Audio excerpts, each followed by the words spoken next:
The London Philharmonic Orchestra has just released a new recording of a symphony inspired by Singapore. Take a listen to Utopia.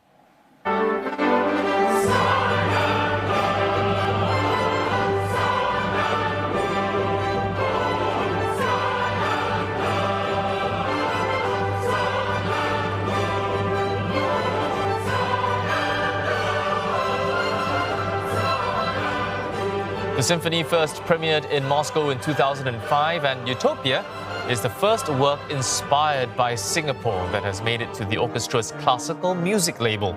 And Singaporeans will be treated to a live performance of Utopia in March next year, courtesy of the Metropolitan Festival Orchestra. Sharing more with us tonight is Michael Tay, former Singapore ambassador to Russia from 2003 to 2008. He's also the founder of the Foundation for the Arts and Social Enterprise, and the person who commissioned Utopia as a piece. Michael, thanks for joining us this evening. First of all, give us a sense, how did you get this idea to commission the symphony 17 years ago? When I was in Russia, I had to persuade Russia to look at Singapore in a different way. So Singapore was always considered a small country, quite irrelevant actually to them. So how do you touch the Russian heart or the Russian soul? You know, it is through music. It is through something that is intangible. It's not business. It's not politics. So when I listened to I went to a concert by the Singapore by Martinov. I was so touched by the music. I decided to meet him, to talk to him, but never in my mind did I believe that we could come to this point. So many things that happen when you do something that is great, you do something that is far beyond yourself. Sometimes you don't plan for it. So it's something so close to my heart. The music is so close to my heart. And so it happened. It just happened. And tell us more about the title Utopia. What aspects of Singapore served as the inspiration for the symphony? Okay, when I approached the composer Martinov to consider writing a symphony or a piece about Singapore, I got him to visit Singapore. And what inspired him was, in the Soviet Union, in Russian history, they had strived for utopia for 70 years under communism.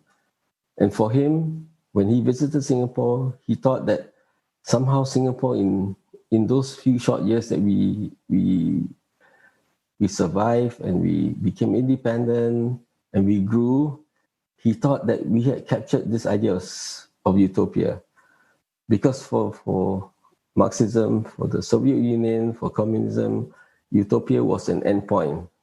When Martinov came to Singapore, he somehow connected this idea that utopia is not a final destination. It is a process of becoming. It is not a state of being, it is a state of becoming. And I think that is something he captured about Singapore. The idea that Singapore, if you think that it has arrived in utopia, it's already gone ahead of that. So that is what inspired him. Right, we know that Utopia is going to be launching in Singapore next year in March. Problem is we don't quite know how COVID-19 is going to pan out in Singapore as well as around the world. How are organizers sort of preparing for that? No, I think we all face the same problems. All musicians, all of us who are trying to stage music in Singapore, it's all a common problem. But I think what we need to do is to have faith, to be inspired, and I think that is half the battle. So we are still hoping that March 21st we will have the Singapore performance of the symphony. But beyond that, what can we do? You know, I think it's things beyond our control. It's quite clear that this is something very close to your heart, but how popular do you think classical music is in Singapore? Okay, classical music is something that appeals to maybe 5% of the population, 10% of the population. But what we're trying to do with this symphony goes beyond the classical genre.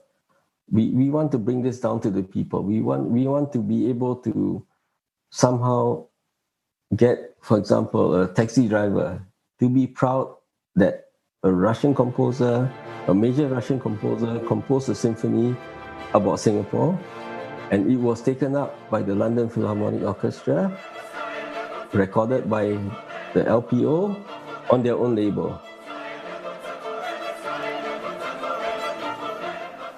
Okay, well, many thanks for sharing all of this with us this evening. We've been speaking with Michael Tay, former Singapore ambassador to Russia, and also the person behind the commissioning of Utopia, the piece.